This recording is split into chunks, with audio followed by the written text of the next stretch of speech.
বন্ধু, তুই তো প্রতিদিন 1 ঘন্টা করে মুনাজাত করিস আর চকচকা ফর্সা না বউ চাইস আল্লাহর কাছত, কিন্তু তোর তো দোয়া কবুল হবানছে না।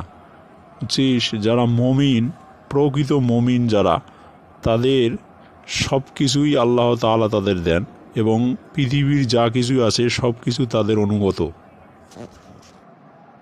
কেরে মুই মুনিয়াজাতত কি কং, তুই কেমন করি জানিস? তুই যখন মুনাজাত করিস তখন মাঝে মাঝে চোখ মুদিস, তখন কান পাতি শুনছ। তাহলে কি আসলেই আমি এখনো প্রকৃত মমিন হতে পারিনি? তুই হয়তো বিশ্বাস করবি না, সব জিনিস যে হিংস্র প্রাণী পর্যন্ত মানুষের অনুগত হয় মানুষ আল্লাহ ভীরু হলে, তার খুব খুব মজার একটা গল্প তোকে বলতেছি। উকবা বিন নাফে একজন আল্লাহ ভীরু লোক ছিলেন।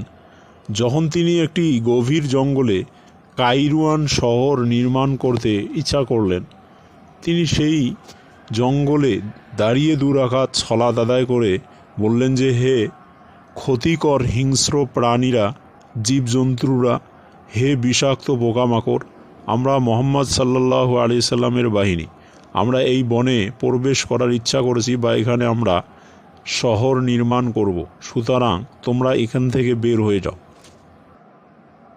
এরপর মাত্র কয়েক মিনিট অতিক্রম হয়েছে। এরই মধ্যে দেখা গেল যে সমস্ত হিংস্র প্রাণী তাদের বাচ্চাদেরকে পিঠে করে বন ছেড়ে চলে গেল এবং তাদের জন্য বন খালি করে দিল। বুঝছিস, বস্তুত যে আল্লাহর অনুগত করে সব কিছু তার অনুগত করে।